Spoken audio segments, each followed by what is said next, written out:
கொஞ்சம் கொஞ்சமா ஆபிரகாம் மாறி இருப்பான்னு பாக்குறீங்களா? நேத்தி வரைக்கும் கவனம் இருந்தார், இன்னைக்கு நைட்டு பார்த்தா வாலிபனா இருக்கிறார். நேத்தி வரைக்கும் கிளவியா இருந்தமா இந்த காலையில புள்ள பெக்கிறதுக்கு பலன் அடைஞ்சிருக்கு. இது எப்படி நடந்திருக்கும் கொஞ்சம் இமேஜின் பண்ணி பாருங்க. கொஞ்சம் கொஞ்சமா இல்லைங்க, இன்னைக்கு இந்த அம்மா ஒரு மாதிரி மாறிட்டே வருது, அந்த ஆளும் கொஞ்சம் கொஞ்சம் மாறிட்டு இருக்காரு. கிடையாது, ஏற்ற காலத்துல கர்த்தர் அற்புதமாய் பட்டுன்னு மாத்துறாரு. ஆபிரகாமையும் சாராலையும் டக்குன்னு பிறக்கிறான் ஈசாக். எப்ப வேணாலும் நடக்கும். அந்த ஆவிக்குரிய மண்டலத்திலிருந்து ஒரு சார்ஜ் நமக்கு கிடைக்கும் போது பை ஃபெய்த், விசுவாசத்தினாலே தொடர்ந்து நாம் அதில் அந்த அழுத்தத்தை கொடுத்துட்டே இருக்கும் போது அந்த பாயிண்ட் தான் பிரேக்கிங் பாயிண்ட்னு சொல்லுவாங்க. அந்த வோல்டேஜ் ரீச் ஆன போது அங்கே எல்லாம் அந்த காரியங்கள் மாற ஆரம்பிக்குது. அப்படி ஆவிக்குரிய மண்டலத்தில் ஒரு குறிப்பிட்ட அளவு ஒரு ஒரு ஒரு சார்ஜ், ஒரு விசுவாசத்தின் ஒரு வோல்டேஜ் நாம் தொடர்ந்து அதை கொடுத்து கொண்டிருக்கும் போது ஒரு பாயிண்ட், ஒரு saturation point or breaking point, everything will be broken in the spirit. அது ஆவியில் உடைக்கப்படும் போது மாம்சத்துக்குள்ளே வரும். ஆவிக்குரிய மண்டலத்தில் உடைக்கப்பட்ட போது ஆபிரகாமின் சரீரமும் சாராளும் கர்ப்பமும் பிள்ளை பெறுவதற்கு தகுதியாய் மாறினது. நடக்காத காரியங்கள் நடக்கும் இயேசுவின் நாமத்தினாலே நடக்கும். சும்மா தூங்கிட்டு இருக்கிறதுனால நடக்காது. எங்க அப்பாட்ட சொன்னீங்க, எங்க அப்பாவுக்கு சொன்னதை என்ன வச்சு செஞ்சிட்டீங்க, இப்பொழுதும் எங்க அப்பாவுக்கு என்ன சொன்னீங்களோ அதை செய்யுங்க. இஸ்ரேலின் தேவனாகிய கர்த்தாவே, தேவரீர் உமது அடியானாகிய தாவீதுக்கு சொன்னமுடைய வார்த்தை மெய் என்று விளங்குவதாக. எங்க அப்பாவுக்கு சொன்னது உண்மைதான் விளங்க பண்ணுங்கிறான். நீர் அபிஷேகம் பண்ணி வைத்தவனின் முகத்தை புறக்கணியாமல் உம்முடைய தாசனாகிய தாவீதுக்கு வாக்கு தத்தம் பண்ணின கிருபைகளை நினைத்தருளும் என்றான். கிருபைகள், வாக்கு தத்தத்தின் கிருபைகள், வாக்கு தத்தத்தின் ஆசீர்வாதங்கள் எனக்கல்ல தகப்பனே, எனக்கல்ல கர்த்தாவே, கர்த்தர் சாலமோனை நேசித்தார் என்று வேதம் சொல்லுகிறது. என் தகப்பனாகிய தாவீது என்னும் உமது அடியானுக்கு நீ செய்த சொல்லிட கிருபைகளின்படி இறங்கும். ஆபிரகாமை அவர்கள் மறந்ததினால் ஆசீர்வாதத்தை இழந்து மரித்தார்கள். இங்கே ஒருவன் தன் தகப்பனுக்கு தேவன் சொன்ன கிருபைகளை அறிந்தபடினாலே ராஜ்யபாரத்தில் மிகவும் உலக பிரசித்த பெற்ற ஒருவனாயிருந்தான். அவன் அவ்வளவு ஆடம்பரமும் சௌரியமாய் வாழ்ந்தான் என்று சொல்லிப்பார். அசதியாய் இருப்பது வேறு, பொறுமையாய் இருப்பது வேறு. வேதம் பொறுமையாய் இருக்க சொல்லுகிறது, ஆனால் அசதியாய் இருக்க சொல்லவில்லை. அசதியாய் இருப்பது அவிசுவாசத்துக்கு அடையாளமாக இருக்கிறது, பொறுமையாய் இருப்பது விசுவாசத்துக்குரியது. தேவன் சொல்லியும் இன்னும் நடக்கும்னு சொல்லி பொறுமையா இருப்பது நல்லது, ஏன்னா பொறுமை கர்த்தரிடத்திலிருந்து வருகிறது. ஆனால் அசதியா இருப்பது, அதெல்லாம் சுதந்திரிக்கிறதுக்கு எந்த வித ஒரு ஜாக்கிரதையை காண்பிக்காமல் இருப்பது, அது தேவனிடத்திலிருந்து வருவதில்லை. அசதியா இருப்பது அவிசுவாசம் சம்பந்தப்பட்டதாக இருக்கிறது, பொறுமையா இருப்பது விசுவாசம் சம்பந்தப்பட்டதாக இருக்கிறது. பொறுமைக்கும் விசுவாசத்துக்கும் கனெக்ஷன் இருக்கு, ஆனால் விசுவாசத்துக்கும் அசதிக்கும் எந்த கனெக்ஷனும் இல்லை. அது நமக்கு வெற்றி கொடுக்கவே முடியாது என்பதை திட்டமாக அறிந்து கொள்ளுங்கள்.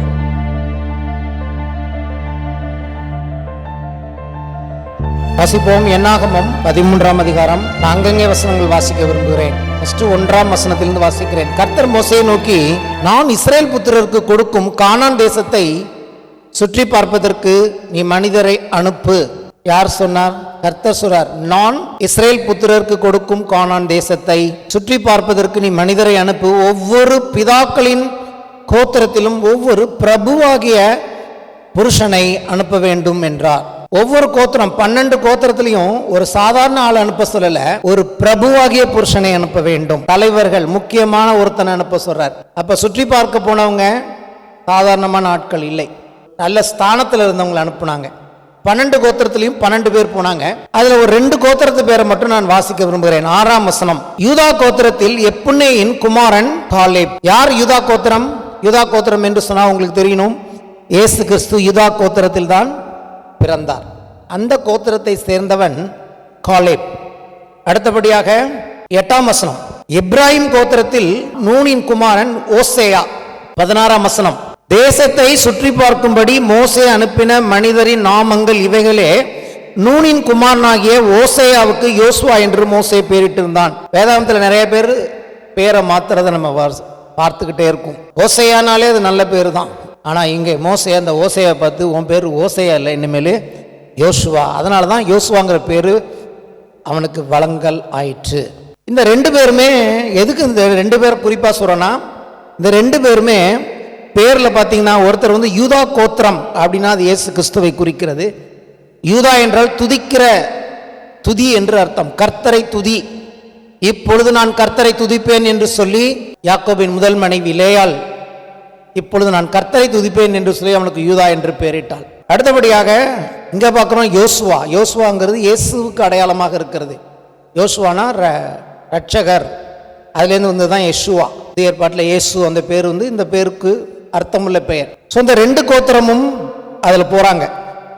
இவங்க போயிட்டு வந்துட்டு இவங்க என்ன சொல்கிறாங்க, இவங்க தான் சரியான ரிப்போர்ட் கொடுக்குறாங்க.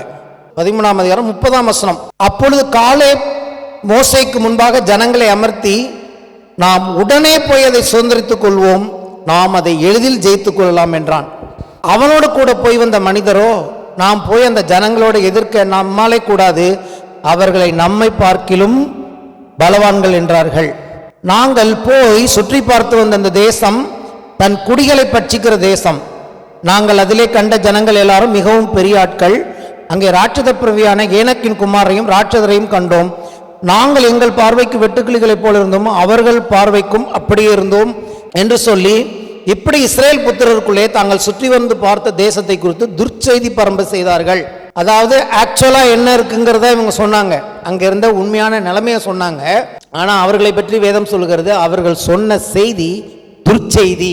கர்த்தர் ஒரு காரியத்தை சொல்லி இருப்பார் என்று சொன்னால், அதற்கு விரோதமாக இருக்கிற சூழ்நிலை பார்த்தா சரியா இருந்தா கூட, கர்த்தர் சொன்ன வார்த்தையை விட்டுட்டு இதுதான் சரி என்று சொன்னால் அதுவே துர்ச்செய்தியாக இருக்கிறது. அது நல்ல செய்தி என்று வேதம் சொல்லல. அல்லேலூயா. ஒருத்தன் சொல்றான், அதுதான் நான் சொன்னது, அசதியாயிராமல் ஜாக்கிரதையா இருப்பதை பத்தி பார்த்துட்டு இருக்கோம். இவன் சொல்றான் உடனே இப்பவேங்கிறான். இவங்களும் இந்த அதாவது போனவங்களாம் பிரபுக்கள் 12 கோத்திரத்துல 10 பேர் சொல்றான் அவன் எப்படி இருக்கிறான்னு பேசிட்டு இருக்கான். ஆனா ஒருத்தன் சொல்றான் பாருங்க, நான் உடனே போய் அதை சுதந்திரித்துக் கொள்ளலாம், அது மட்டும் இல்ல எளிதாக சுதந்திரித்துக் கொள்ளலாம், உடனே இம்மிடியேட்டாவும் செய்யலாம், ஈஸியாகவும் செய்யலாம். யாரெல்லாம் அங்க இருக்காங்கன்னு பார்க்கல, சொன்னவர் யாரு, கூட வர்றது யாரு என்பதை பார்த்தான். அல்லேலூயா. இன்னைக்கு நான் சொல்ல விரும்புறது, விசுவாசம் என்பது அல்ல, ஒரு கர்த்தர் ஒரு வாக்குத்தத்தம் கொடுத்தா முதல்ல அதை யாருக்கு சொன்னார்னு பார்க்க. எனக்கு தான் ஃபர்ஸ்ட் சொன்னாரா, இல்லை எனக்கு முன்னாடி யாருக்காவது சொல்லி இருக்கிறாரா? யாரெல்லாம் வேதாகமத்தில் வெற்றியாய் வாழ்ந்தார்கள் என்று சொன்னால், அவர்களுக்கு தேவன் வாக்குத்தத்தத்தை நேரடியாக கொடுக்காவிட்டாலும் கூட இது யாருக்கு கொடுத்தது என்ற ஞானத்தை உடையவர்கள் வெற்றியாய் வாழ்ந்தார்கள். அல்லேலூயா. ஒரு சிலரை பத்தி நான் உங்களுக்கு காண்பிக்க விரும்புகிறேன். அடுத்து பார்த்தீங்கன்னா 14ஆம் அதிகாரம், அடுத்த அதிகாரத்தில் பாருங்க. நான் நிறைய வாசிக்க விரும்பல, டைம் கிடைக்காது. 14ஆம் அதிகாரத்தில் பார்த்தீங்கன்னா செத்து போனா நல்லா இருக்கும்னு சொல்றாங்க. 2ஆம் வசனத்தில் சொல்றாங்க, எகிப்து தேசத்திலே செத்து போனால் நலமாயிருக்கும், இந்த வனாந்திரத்தில் நாங்கள் செத்தாலும் நலம். அதே 2 முன்னாடி சொல்றாங்க, நாங்கள் செத்துறோன்னு. நாங்கள் பட்டயத்தால் மடியும் படிக்கும், எங்கள் பெண்ஜாதிகளும் பிள்ளைகளும் கொள்ளையாகும் படிக்கு கர்த்தர் எங்களை இந்த தேசத்துக்கு கொண்டு வந்தது என்ன, எகிப்துக்கு திரும்பி போவோம் வாருங்கள் என்று சொன்னார்கள். கர்த்தரை இப்ப எப்படி சொல்றாங்கன்னா, கர்த்தர் எங்களை கொல்றதுக்காக தான் இங்க கொண்டாந்துருக்கிறாருன்னு. செத்துருவோங்கிறாங்க. அப்புறமா கர்த்தர் சொல்வார், நீங்க சொன்னபடியே உங்களுக்கு ஆகட்டும்னு சொல்லுவாரு. அதுக்கு பின்னாடி வரலாம். அப்போ என்ன நடக்குது பாருங்க. அப்பொழுது மோசேயும் ஆரோனும் இஸ்ரேல் புத்திரரின் சபையாராகிய எல்லா கூட்டத்தாருக்கு முன்பதாக முகங்குப்புற விழுந்தார்கள். தேசத்தை சுற்றி பார்த்தவர்களில் நூனின் குமாரனாகிய யோசுவாவும் எப்புனையின் குமாரனாகிய காலேபும் தங்கள் வஸ்திரங்களை கிழித்து கொண்டு இஸ்ரேல் புத்திரரின் சமஸ்த சபையும் நோக்கி, நாங்கள் போய் சுற்றி பார்த்து சோதித்த தேசம் மகா நல்ல தேசம், நல்ல தேசம் அது. ஆனா சொல்றான் பாருங்க, கர்த்தர் நம்மேல் பிரியமாயிருந்தால் அந்த தேசத்திலே நம்மை கொண்டு போய் பாலும் தேனும் ஓடுகிற அந்த தேசத்தை நமக்கு கொடுப்பார். கர்த்தர் நம்ம மேல பிரியம் வச்சுட்டார்னா, கர்த்தர் நம்ம மேல ஆசை வச்சுட்டார்னா அதை எப்படிலாம் கொடுப்பாரு. என்ன ஒரு அறிவு பாருங்க. அவன் எவ்வளோ பெரியவங்கிறது பிரச்சனை இல்லை, என் மேல அவர் ஆசை வச்சு எனக்கு ஒன்று கொடுக்குறேன்னு சொல்லிட்டார். நான் இன்னைக்கு உங்களுக்கு புரிஞ்சுக்குங்க, கர்த்தர் உங்க மேல பிரியம் வச்சிருக்கிறான்னு எத்தனை பேர் நம்புறீங்களோ, கர்த்தர் என் மேல அன்பா இருக்கிறாரு, என் மேல் காதலா இருக்கிறாரு, ஆகவே எனக்கு ஒன்று செய்யறேன்னு சொல்லிட்டார்னா, அந்த கொடுக்குறேன்னு சொன்னது செய்யறேன்னு சொல்ற காரியம் எவ்வளவு கடினமா இருந்தாலும் அந்த அந்த காரியத்தின் கடினத்தை விட அவர் என் மேல் வைத்த அன்பு பெரிதா இருக்கிறது. அன்பு எதையும் செய்யும். 1 கொரிந்தியர் 13ஆம் அதிகாரம் சொல்லுகிறது, அன்பு சகலத்தையும் தாங்கும், சகலத்தையும் விசுவாசிக்கும், சகலத்தையும் நம்பும். நான் சொல்லுகிறேன், அன்பு எதையும் செய்யும். எதையும் செய்யினா அது எந்த அளவுக்கு செஞ்சிருக்கு. கல்வாரி சிலுவையில அடி வாங்கி அவமானமா மறிச்சு கடைசி சொட்டு ரத்தம் வரைக்கும் சிந்தி என்னை மீட்க அந்த அன்பு தயாரா இருந்ததுன்னு சொன்னா, தன் குமாரன் என்றும் பாராமல் அவரையே ஒப்பு கொடுத்திருப்பார் என்று சொன்னால், அவரோட கூட உங்களுடைய என்னுடைய ஆண்டவர் வேற எதையும் கொடுப்பது அவருக்கு ரொம்ப லேசான காரியம். அது கானான் தேசமா இருந்தா என்ன, அது அமெரிக்க தேசமா இருந்தா என்ன, ஒருவேளை கர்த்தர் என்னை பார்த்து உனக்கு அமெரிக்கா தேசத்தை கொடுப்பேன் என்று சொல்வார் என்றால், எப்ப அமெரிக்கா அது வல்லரசு, அது வந்து பல சரித்திரங்களை கடந்து வந்த தேசம். இல்லை இல்லை, உனக்கு சொன்னா நான் கொடுக்க வல்லவர் நம்பு. அது எவ்வளோ பெரிய தேசம், அது எவ்வளோ பெரிய வல்லரசு, அங்கே யார் வச்சிருக்கிறாங்க, இதெல்லாம் நான் கொடுக்குறேன்னு சொல்லிட்டேன்னா அவனை எல்லாம் துரத்தி உனக்கு நான் அதை கொடுப்பேன். ஒரு உதாரணத்துக்கு சொல்றேன், எனக்கு அமெரிக்கா வேணாம். அவர் இங்க சொல்றார், கர்த்தர் நம்மேல் பிரியம் வைத்திருப்பார் என்று சொன்னால் நான் போய் அந்த தேசத்தை என்ன பண்ணுவேன், நமக்கு கொடுப்பார் கர்த்தருக்கு. ஆனா விரோதமாக மாத்திரம் கலகம் பண்ணாதிருங்கள், கலகம் பண்ணாதீங்கிறான். நீங்க இப்படி பேசாதீங்க. அந்த தேசத்தின் ஜனங்களுக்கு நீங்கள் பயப்பட வேண்டியதில்லை, அவர்கள் நமக்கு முன்பாக இரையாவார்கள். ஏன் கேட்டீங்கன்னா, அவர்களை காத்த நிழல் அவர்களை விட்டு விலகி போயிற்று. தமிழ்ல வந்து அவர்களை காத்த நிழல் விலகி போயிற்று என்று எழுதியிருக்கிறது. நான் சொல்லுகிறேன், இங்கிலீஷ்ல எப்படி வருதுன்னு கேட்டீங்கன்னா, அவர்களை காத்த ப்ரொடெக்ஷன் போயிடுச்சான். their protection is removed from them. எப்படி ப்ரொடெக்ஷன்? அதாவது அவங்க எதை ப்ரொடெக்ஷன் நினைக்கிறாங்களோ, எதிரிகள் எதை ப்ரொடெக்ஷன் நினைக்கிறாங்களோ, யாருமே நம்மளை அசைக்க முடியாது நினைக்கிறாங்களோ, முதல்ல கர்த்தர் என்ன பண்ணுவார், அந்த ப்ரொடெக்ஷன் அவங்கள விட்டு எடுத்துருவார். எப்படி அவங்க ப்ரொடெக்ஷன் போகுதுன்னா, கர்த்தர் ஒரு இடத்திற்கு போக அவர் புறப்பட்டார் என்று சொன்னால், கர்த்தர் உங்களுக்காக எனக்காக ஒரு இடத்தை கொடுக்க புறப்பட்டார் என்று சொன்னால், அங்கே எதிரிகளுக்கு எவ்வளவு ப்ரொடெக்ஷன் இருந்தாலும், எந்த ப்ரொடெக்ஷன் மேல் அவர்கள் நம்பிக்கை வைத்து எங்களை ஒன்றும் பண்ண முடியாது சொல்றாங்களோ, முதல்ல அந்த ப்ரொடெக்ஷனை கர்த்தர் எடுத்து விட்டுருவாரு. அப்ப என்ன உண்டாகும், நாம் அவர்களை பார்த்து பயப்பட மாட்டோம்.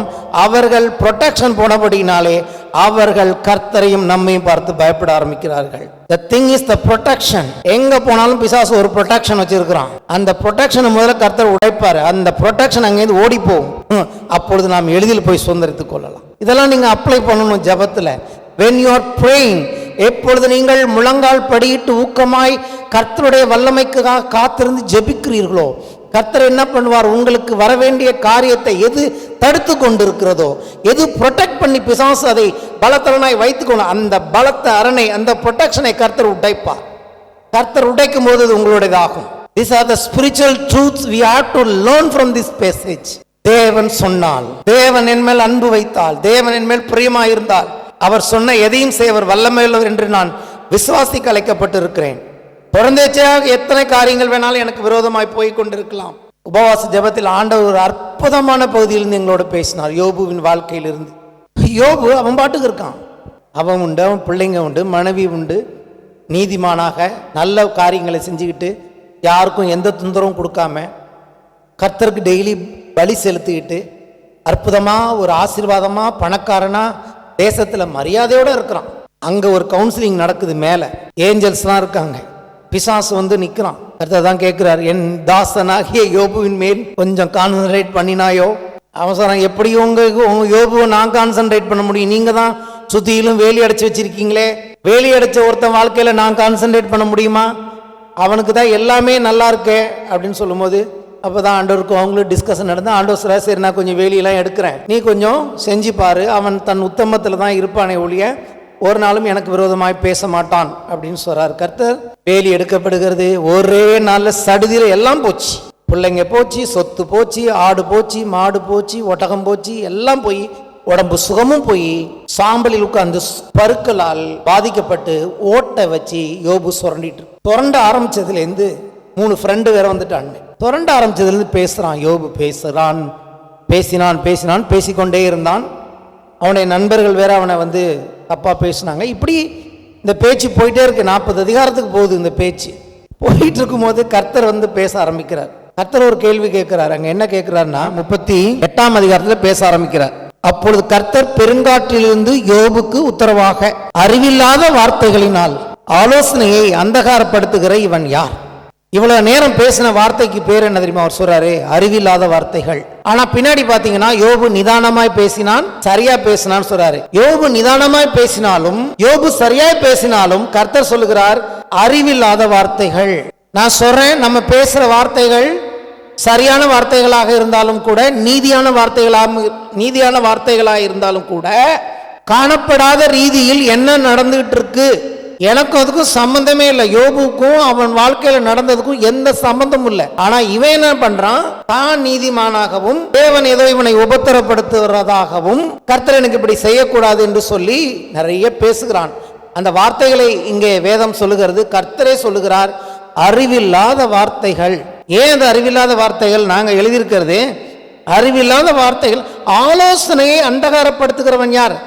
நான் ஒரு ஆலோசனை வச்சு வேலை செஞ்சிட்டு இருக்கேனே, அதை நீ இருட்டாக்க பார்க்குறியான்னு கேட்குறாரு. இது வரைக்கும் நீ பேசுனதுக்கு பின்னாடி நடந்தது என்னன்னு உனக்கு தெரியாது, வேற விஷயம் நடந்துகிட்டு இருக்கு. என்கிட்ட பிசாசு சேலஞ்சு பண்ணா, நான் அதுக்கு உனக்கு அனுமதி கொடுத்து இதெல்லாம் உனக்கு நடந்துகிட்டு இருக்கு, இது ஒன்றுமே உனக்கு தெரியாது.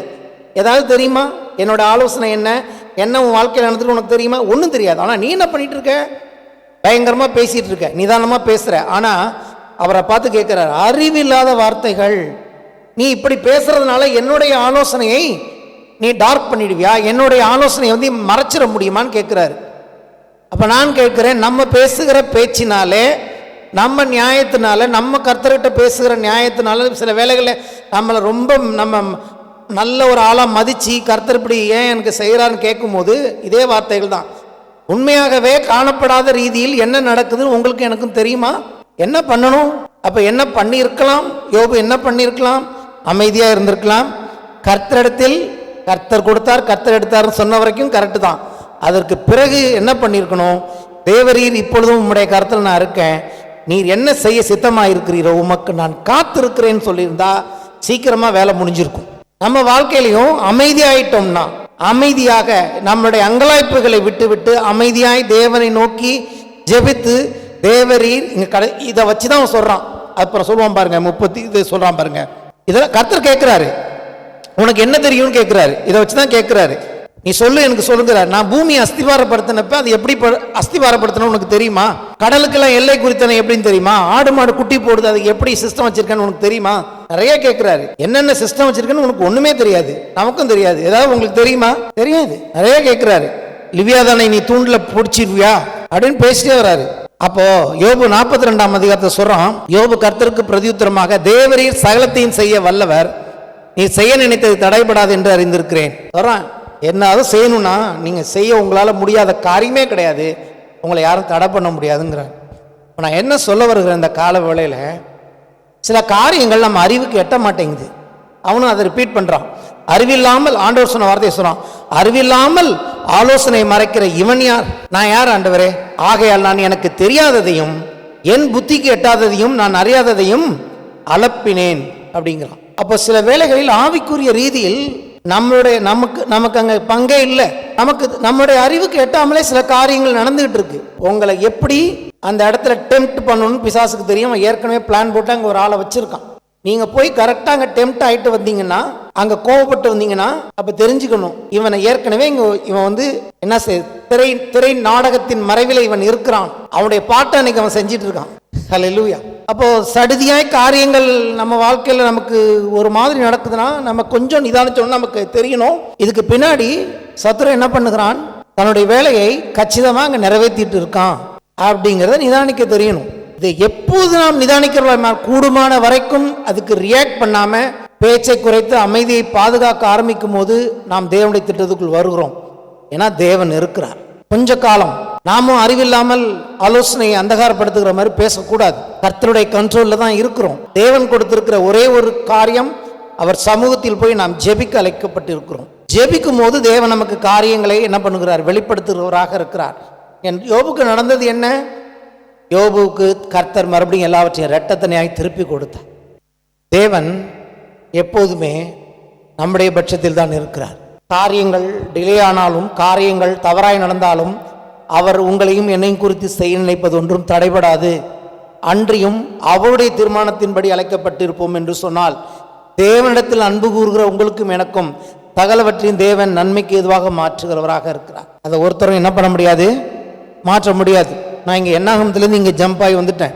2 பேர் சொல்கிறாங்க நம்ம போய் அதை எளிதில் சுதந்திரத்துக் கொள்ளலாம்னு சொல்கிறாங்க. ஆனால் மற்றவங்களாம் என்ன சொல்கிறாங்கன்னா, நாங்கள் செத்து போகிறதுக்காக தான் கர்த்தர் எங்களை கொண்டு வந்தார், அதனால் நாங்கள் திரும்பி எகிப்துக்கு போயிடுறோம் அப்படின்னு சொல்கிறாங்க இல்லையா? அப்போ கர்த்தர் என்ன சொல்கிறாருன்னு கேட்டிங்கன்னா, நீங்கள் எப்படி சொன்னீங்களோ அப்படியே உங்கள் பிரேதங்கள் இந்த வனாந்தரத்தில் விழுந்துரும், நீங்கள் எல்லாம் செத்துருவீங்க, நீங்கள் போக மாட்டீங்க யாரும். யோசுவா காலேப் தவிர யாரும் போக மாட்டீங்க, உங்கள் பிள்ளைகள் தான் அங்கே போவார்கள். அதுக்கு ஒரு வசனம் காட்ட விரும்புகிறேன். 14ஆம் அதிகாரம் 31ஆம் வசனம். கொள்ளையாவார்கள் என்று நீங்கள் சொன்ன உங்கள் குழந்தைகளே அல்லாமல் நான் அதில் குழந்தைகளையே பிரவேசிக்க செய்வேன், நீங்கள் அசட்டை பண்ணின தேசத்தை அவர்கள் கண்டறிவார்கள். இங்க ஒரு வார்த்தை எழுதப்பட்டிருக்கு பாருங்க, அசட்டை பண்ணினீர்கள். என்ன பண்ணாங்களாம்? அசட்டை பண்ணாங்க. நம்ம என்ன வாசிச்சோம்? எபிரேயர்ல வாக்குத்தத்தங்களை சுதந்தரித்துக் கொள்ள அசதியா இருக்கக்கூடாதுன்னு வாசிச்சோம். அங்கதான் நான் போயிட்டு இருக்கேன். அங்கே அதோட தொடர்ச்சி தான் இது. அசதியா இருக்கிறது என்னன்னு கேட்டீங்கன்னா அசட்டை பண்ணுவது. அல்லேலூயா. தேவனுடைய ஆசீர்வாதங்கள்ல வாழ வேண்டிய தேவனுடைய பிள்ளைகள், இந்த சபைக்கும் சொல்றேன், நீங்களும் நானும் வாழலைன்னா அது கர்த்தருடைய பிரச்சனை கிடையாது. நம்ம இன்னும் அதை அசட்டை பண்ணிட்டு இருக்கோம். நம்ம அதுக்கான இம்பார்ட்டன்ஸ் இன்னும் கொடுக்கல. நம்ம கிட்ட என்ன பிரச்சனைங்கிறத பார்க்கணும். குறைந்தபட்சம் ஜெபம் இல்லை, வேத வாசிப்பு இல்லை. இது ரெண்டும் முக்கியம். ஜெபமும் வேத வாசிப்பும் இல்லைனாலே வாக்குத்தத்தத்தை சுதந்திரிக்க முடியாது. விசுவாச அறிக்கை இதில் முக்கிய பங்கு வகிக்கிறது. அல்லேலூயா. அதை பற்றிய ஆழமான காரியங்கள் நான் அப்புறம் சொன்னாலும் பொதுவாக சொல்றேன், விசுவாச அறிக்கைக்கு வல்லமை உண்டு. தேவனுடைய சமூகத்தில் போய் செய்கிற அறிக்கைகளுக்கு நிறைய வல்லமை இருக்கிறது. வார்த்தையினால் தேவன் எல்லாவற்றையும் சிருஷ்டித்தார். தேவனுடைய வார்த்தைகளை கொண்டு நாம் வாழ்க்கையை சிருஷ்டிக்க முடியும். ஆமென். இவங்க என்ன சொன்னாங்க? ரொம்ப ஒன்றும் அதிகமாக பேசல. இவங்க பேசின வார்த்தைகள் என்ன தெரியுமா? கர்த்தர் சொன்னாரு, காலேபு யோசுவா தான் வேற ஆவியுடையவன். இவன் என்ன சொன்னாங்க? வாருங்கள், எளிதாக போய் சுதந்திரித்துக் கொள்வோம், அதை சீக்கிரமாக போய் சுதந்திரித்துக் கொள்வோம் சொன்னாங்க. வேற ஒன்றும் பெரிய ஹிஸ்டரியே கிடையாது. ஒரே வார்த்தை தான். கர்த்தர் சொன்னாரு, சீக்கிரமாக போய் டக்கு போய் நம்ம சுந்தரிப்போம்னு சொன்னாங்க. அதுக்கே கர்த்தர் அவர்களை பாராட்டினார். அப்ப கர்த்தர் என்ன சொன்னாரோ அதன் அடிப்படையில் பேசும்போது கர்த்தர், அப்படியா இவன் வேற ஆவியுடையவன், இவனுக்கு நிச்சயமாய் நான் செய்வேன் என்று கர்த்தர் சொல்லுவார். அவருடைய வார்த்தையோடு ஒத்து பேசும்போது அது அவரை கனப்படுத்துகிறது. எப்படி ஆண்டவரை கனப்படுத்துவேன்? கர்த்தர் சொன்னார், கர்த்தர் நீர் சொன்னீர் செய்வீர். அல்லேலூயா. அப்படிதான் அவரை நாம் கனப்படுத்த முடியும். இங்க அசட்டை பண்ணினார்கள் இருக்கு இல்லையா? அந்த அசட்டை பண்ணினார்களுக்கு என்ன இங்கிலீஷ் வேர்டு கொடுத்துருக்கு தெரியுமா? ஃபெய்த்லெஸ்னஸ். ஃபெய்த்லெஸ்னஸ். அசட்டை என்பது தமிழ் அசட்டைனா கொஞ்சம் சோம்பேறித்தனம் மாதிரி இருக்கு. அசதியா இருக்கிறதுனா என்ன தெரியுமா? அப்போ சோம்பேறியா இருக்கிறதுனா என்ன தெரியுமா? இங்கிலீஷ்ல ஃபெய்த்லெஸ்னஸ், விசுவாசம் இல்லாத தன்மை. அப்போ நான் சொல்லுகிறேன், ஒரு எழுதி வச்சேன், அசதியா இருப்பது வேறு, பொறுமையா இருப்பது வேறு. வேதம் பொறுமையா இருக்க சொல்லுகிறது, ஆனால் அசதியா இருக்க சொல்லவில்லை. அசதியா இருப்பது அவிசுவாசத்துக்கு அடையாளமாக இருக்கிறது, பொறுமையா இருப்பது விசுவாசத்துக்கு கூறியது. தேவன் சொல்லியும் இன்னும் நடக்கும்னு சொல்லி பொறுமையா இருப்பது நல்லது, ஏன்னா பொறுமை கர்த்தரிடத்திலிருந்து வருகிறது. ஆனால் அசதியா இருப்பது, அதெல்லாம் சுதந்திரிக்கிறதுக்கு எந்த வித ஒரு ஜாக்கிரதையை காண்பிக்காமல் இருப்பது, அது தேவனிடத்திலிருந்து வருவதில்லை. அசதியா இருப்பது அவிசுவாசம் சம்பந்தப்பட்டதாக இருக்கிறது, பொறுமையா இருப்பது விசுவாசம் சம்பந்தப்பட்டதாக இருக்கிறது. பொறுமைக்கும் விசுவாசத்துக்கும் கனெக்ஷன் இருக்கு, ஆனால் விசுவாசத்துக்கும் அசதிக்கும் எந்த கனெக்ஷனும் இல்லை. அது நமக்கு வெற்றி கொடுக்கவே முடியாது என்பதை திட்டமாக அறிந்து கொள்ளுங்கள். இந்த ஊழியத்தில் இதுவரைக்கும் இருக்கிற காரியங்கள், பெற்றுக்கொண்ட காரியங்களின் ரகசியம் ஒன்றே ஒன்று, அது விசுவாச அறிக்கை மாத்திரமே. இந்த ஊழியத்தில் இன்னும் பெற்றுக்கொள்ள வேண்டியவைகளை பெற்றுக்கொள்ளாமல் காலதாமதம் ஆவதற்கு காரணம் ஒன்னே ஒன்றுதான், நான் செய்யாத விசுவாச அறிக்கையே.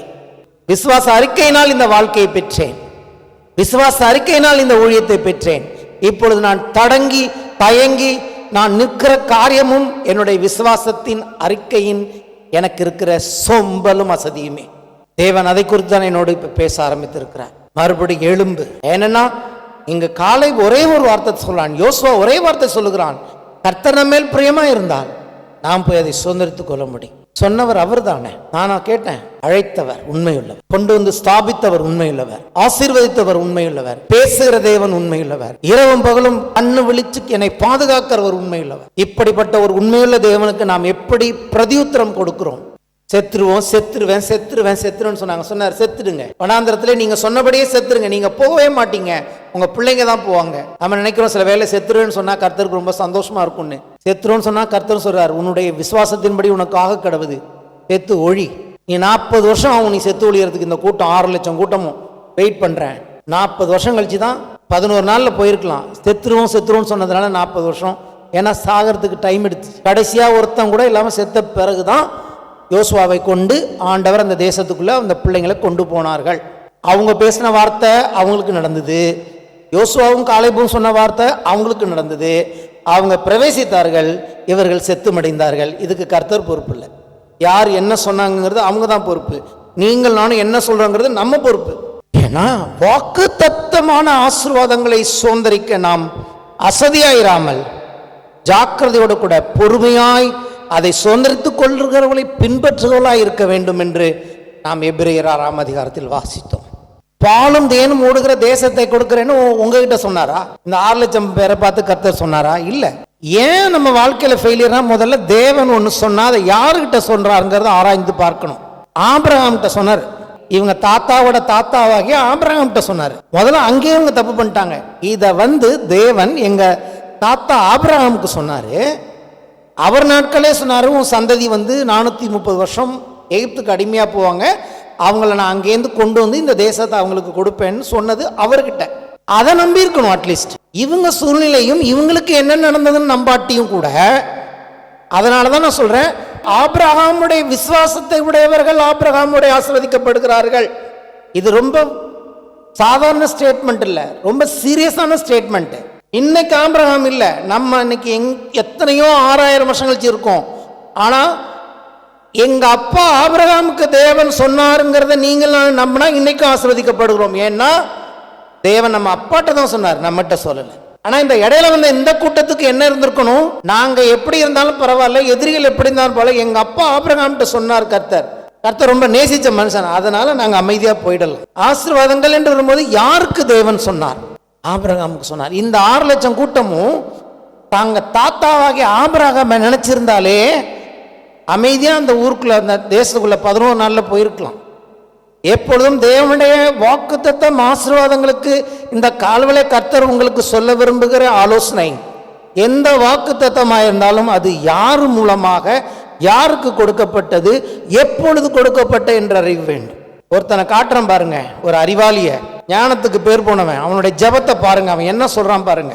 ஏன் அவன் நல்லா இருந்தாங்கிறதுக்கு அடையாளத்தை சொல்றேன். அல்லேலூயா. சாலமோனுக்கு இந்த ஞானம் இருந்தது. சாலமோன் தேவாலயத்தை கட்டிட்டான், கட்டி பிரதிஷ்டை பண்ணி இப்ப ஜெபம் பண்றான். அந்த ஜெபம் ஒரு பெரிய ஜெபம். ஆகவே நான் ஒரு சில வசனங்களை மட்டும் உங்களுக்கு மேற்கோள் காட்ட விரும்புகிறேன். 2 நாளாகமும் 6ஆம் அதிகாரம் ஃபர்ஸ்ட் வசனத்திலேருந்தே ஜெபம் தான் அது. சரிங்களா?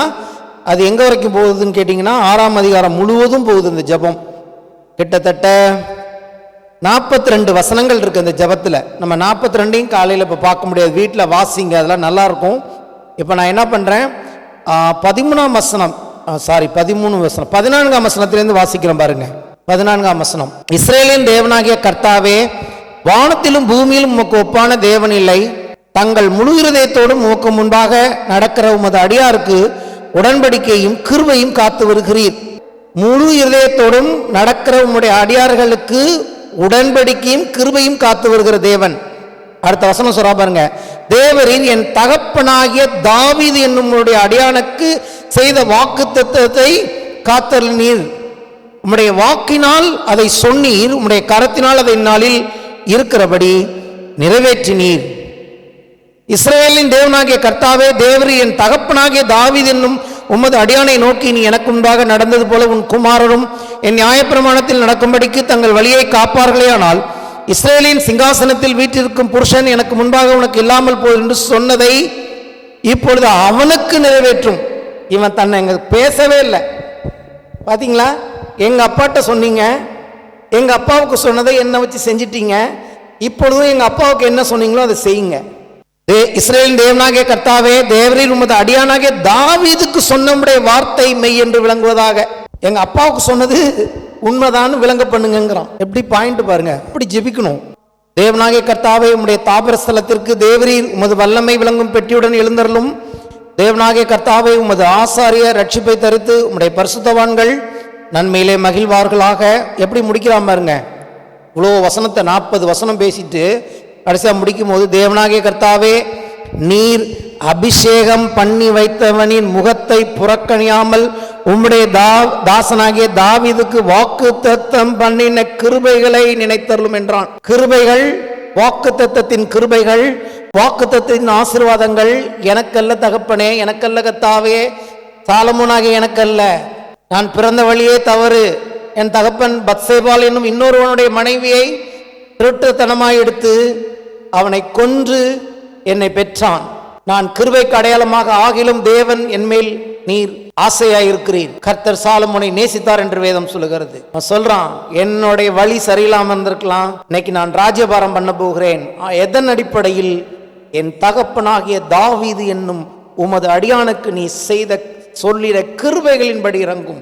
You people of God, if you are in the first generation, உங்க பிள்ளைங்களுக்கு சொல்லணும், என்னை தேவன் ஆரம்பித்தார், என்னில் தொடங்கினார், எனக்கு வாக்கு தத்தங்களை கொடுத்தார், என் நிமித்தம் உங்களுக்கு தேவன் இந்த கிருபைகளை பாராட்டுகிறார்.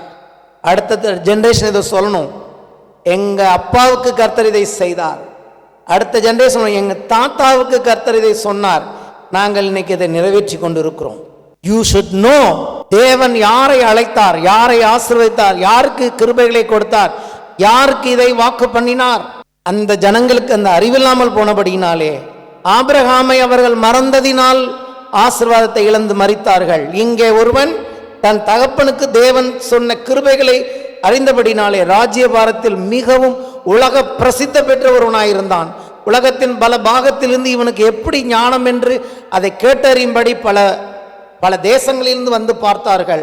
அவன் அவ்வளவு ஆடம்பரமும் சௌரியமாய் வாழ்ந்தான் என்று சொல்லிப்பார்கள். வாழ்ற வரைக்கும் கடைசியில் பெண்ணுங்களால் கெட்டு போனான், அது வேறு விஷயம். இச்சை எவ்வளோ பெரிய நல்லவனையும் கர்த்தருக்கு விரோதமாக எழுப்பக்கூடிய வல்லமை உள்ளது. பாவம், பெண்கள் மேல் வைத்த மோகம். நமக்கு என்ன சொல்றார்? நம்ம யாரை நினைக்கணும்? ஒரு விதத்தில் ஆபிரகாமை நாம் நினைக்க வேண்டும். ஏதாவது சொன்னார்னா பெருக்கம், ஆசீர்வாதம், வெற்றி, தசமபாகம், நல்வாழ்க்கை, உயர்வு அப்படின்னு பார்த்தா முதல்ல எங்கப்பா யார் ஞாபகம் வரணும். அதான் சொன்னேன், யாரோடு இணைக்கப்படுகிறோம் மனதளவிலே, யாரோடு நம்முடைய வாழ்க்கை இணைக்கிறோம் என்பது பெரிய மாற்றத்தை கொடுக்கிற ஒன்றாயிருக்கிறது என்று என் வேதம் சொல்லுகிறது.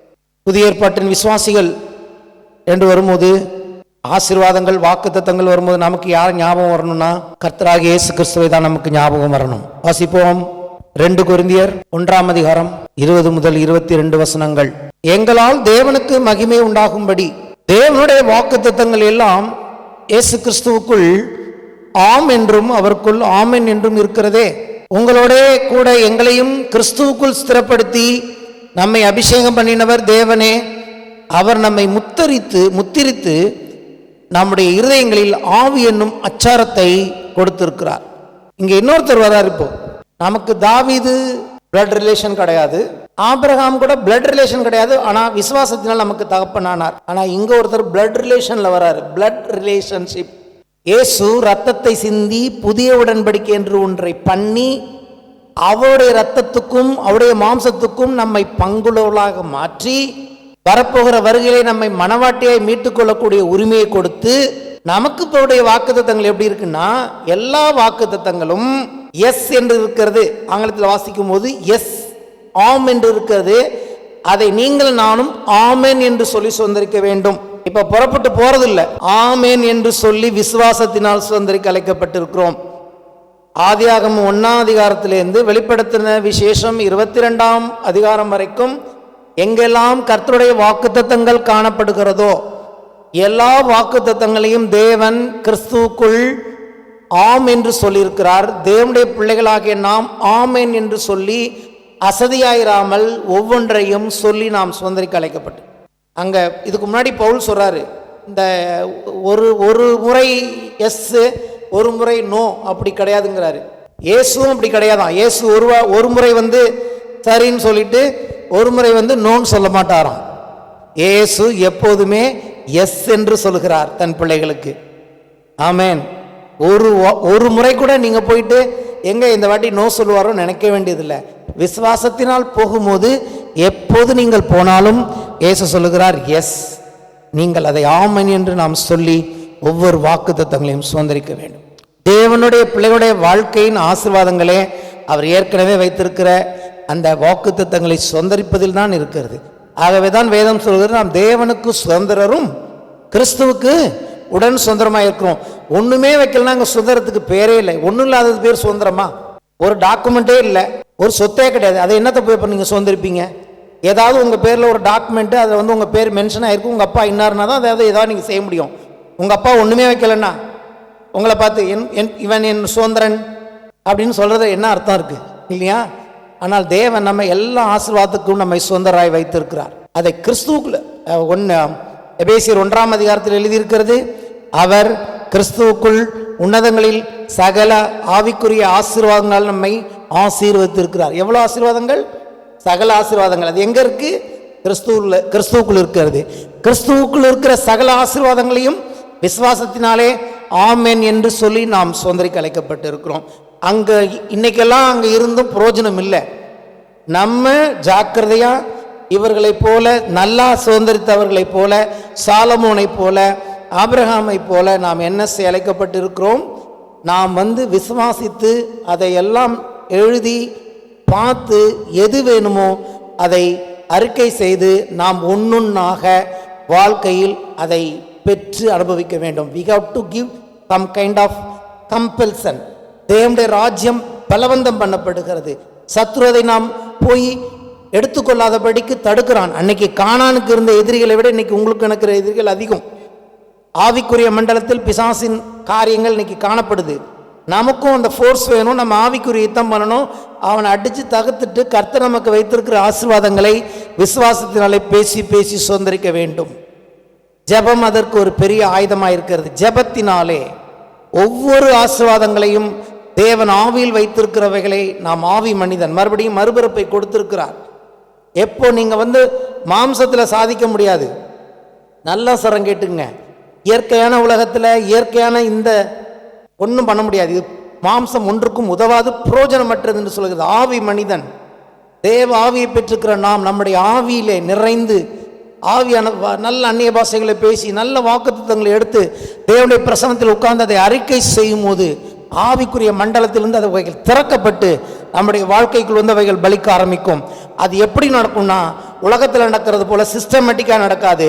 அது அப்படியே ஒரு வெள்ளம் போல நம்முடைய வாழ்க்கையில் அது நம்மை பரவசப்படுத்த ஆரம்பிக்கிறது. நேற்று வரைக்கும் சாராளுக்கு ஒன்றுமே நடக்கலை. திடீர்னு கொஞ்சம் கொஞ்சமாக சாராள் மாறி இருப்பாங்க நீங்கள் நினைக்கிறீங்களா? கொஞ்சம் கொஞ்சமாக ஆபிரகாம் மாறி இருப்பான்னு பார்க்குறீங்களா? நேற்று வரைக்கும் கவனம் இருந்தார், இன்னைக்கு நைட்டு பார்த்தா வாலிபனாக இருக்கிறார். நேற்று வரைக்கும் கிளவியாக இருந்தம்மா இந்த காலையில் புள்ள பெக்கிறதுக்கு பலன் அடைஞ்சிருக்கு. இது எப்படி நடந்திருக்கும் கொஞ்சம் இமேஜின் பண்ணி பாருங்கள். கொஞ்சம் கொஞ்சமாக இல்லைங்க, இன்னைக்கு இந்த அம்மா ஒரு மாதிரி மாறிட்டே வருது, அந்த ஆளும் கொஞ்சம் கொஞ்சம் மாறிட்டு இருக்கார். கிடையாது.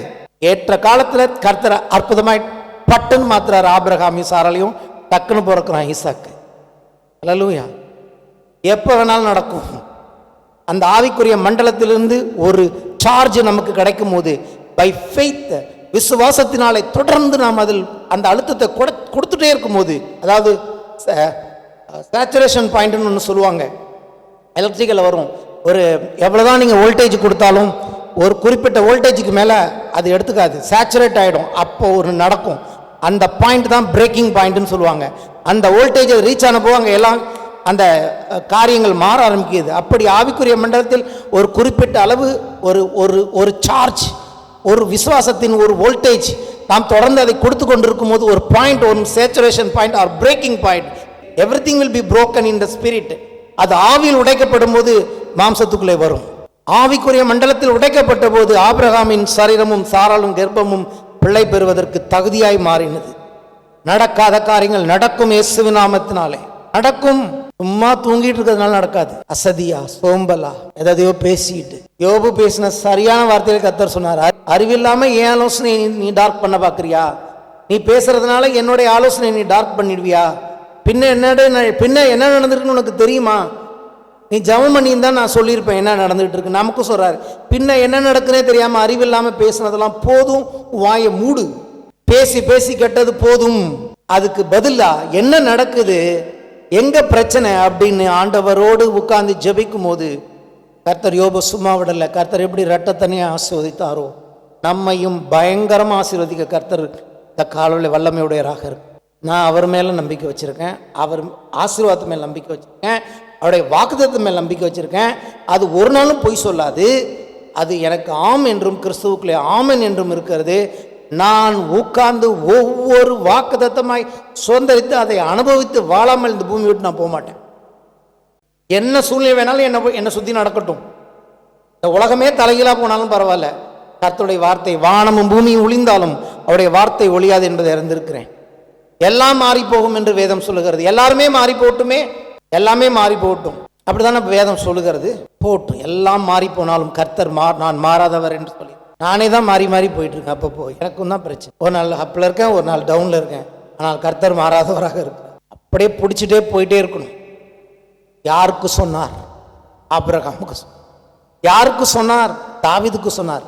அதனால தான் மத்தேயுல இவங்க 2 பேரும் முக்கியமாக இருக்கும். ஆபிரகாமின் குமாரனாகிய தாவீதின் குமாரனாகிய இயேசு கிறிஸ்துவின் ஜென்ம வரலாறு. These 2 guys are very important. இவங்க 2 பேரோட பிள்ளைங்களும் சூப்பர் பிள்ளைங்க. நீங்களும் அப்படி சூப்பர் பிள்ளைகளாக இருக்க வேண்டும் என்று தேவன் விரும்புகிறார். யார் விசுவாசத்தினால் தேவனுக்கு பிரியமுள்ளவர்களாக இருந்தார்களோ அவர்களுடைய சந்ததி என்று சொல்லிக்கொள்ள இயேசு வெட்கப்படுவதில்லை. 6 லட்சம் பேருங்க, 2 பேருங்க, 2 பேரை கர்த்தர் மகிமைப்படுத்தினார். எவ்வளோ பேர் வேணா கர்த்தருக்கு விரோதமாக போயிட்டு இருக்கட்டும், ஒரு ஆள் கர்த்தருடைய பட்சத்தில் வந்தால் கர்த்தர் அவனை உயர்த்த வல்லவராக. அழிச்சிறேங்கிறார் கர்த்தர். அங்கேயே மோசையை போய் ஞாபகப்படுத்துறாரு. என்ன மோசை ஞாபகப்படுத்தி ஜெபம் பண்ணாரு? ஆண்டவரே, இன்னைக்கு நீங்கள் அழிச்சிட்டிங்கன்னா ஆபிரகாம் ஈசாக்கு யாக்கோபுக்கு நீங்கள் சொன்னது பொய்யாயிடும் பாருங்க அப்படின்னு சொன்னோன்னே கர்த்தர் சொல்றாரு, சரி நான் ஒன்றும் பண்ண ஒன்றை பெரிய ஆளாக்குறேங்கிறார் மோசேவை. மோசையை மட்டும் என்ன புதுசாக முளைச்சி வந்தவரா? மோசையும் ஆபிரகாமின் சந்ததி தான் இல்லையா? 12 கோத்திரத்தில், அந்த லேவி கோத்திரத்தில், ஆசாரிய கோத்திரத்தில் வந்தவன் தான் மோசே. மோசையை ஓகே ஆண்டவரை என்ன பெரிய ஆளாக்குங்க, எனக்கு சீட்டு கொடுத்துருங்க, என்ன உட்கார வச்சிருங்க அப்படின்னு சொல்லியிருந்தா மோசையை ஆக்கியிருப்பார் கர்த்தர். ஆனால் அப்படி சொல்லலை, எனக்கு சீட்டு வேணும், யாரையும் அழிச்சிடாதீங்க, ஆபிரகாம் ஈசாக்கோட பிள்ளைங்க, இவங்களை அழிக்கிறதுக்கு தான் நீங்கள் இப்படிலாம் கூப்பிட்டு வந்தீங்கன்னு உள்ள வெளியில் இருக்கிற புரஜாதி பேசுவான். வேண்டாம் ஆண்டவரே என்று பரிந்து பேசினான். ஏன்னா அவனுக்கு தெரியும் இது ஆபிரகாம்கிட்ட கர்த்தர் சொன்னதுன்னு. சீன் யார்கிட்ட போயிட்டு இருக்குன்னு பார்க்கணும். இன்னைக்கு போகிற சீன் இது இன்னைக்கு இங்கே ஆரம்பித்த சீன் இல்லை, இது உலக தோற்றத்துக்கு முந்தாக ஆரம்பித்த சீன். இங்கே என்ன போயிட்டு இருக்குங்கிறது இன்னைக்கு ஆரம்பிக்கல. உங்கள் வாழ்க்கையில், என் வாழ்க்கையில் உலக தோற்றத்துக்கு முன்பதாகவே, வானம் பூமியெல்லாம் சிருஷ்டிக்கப்படுவதற்கு முன்பதாகவே தேவனுடைய மனதிலும் திட்டத்திலும் என்ன சீன் போனதோ, எதை தேவன் இன்னைக்கு நான் பிரசங்கிக்க வேண்டும் என்று அவருடைய திட்டத்தை வச்சிருந்தாரோ அதை நான் இன்னைக்கு பேசிட்டு இருக்கேன். இது ஏற்கனவே கர்த்தர் தீர்மானிச்சுட்டார், இத்தனாம் தேதி நீ இதெல்லாம் பேசணும்னு. அவர் தீர்மானித்தபடினால் நான் பேசி கொண்டிருக்கிறேன். கர்த்தர் துணை நின்று பிரசங்கத்தை நிறைவேற்றுகிறார். தேவனுடைய வார்த்தைகள் வரும்போது ஏற்கனவே அவர் தீர்மானித்த வார்த்தைகளை பேசி கொண்டிருக்கிறேன். ஆகவே இது அநேகருக்கு பிரயோஜனமாக இருக்கும். எழுந்து நிற்போம்.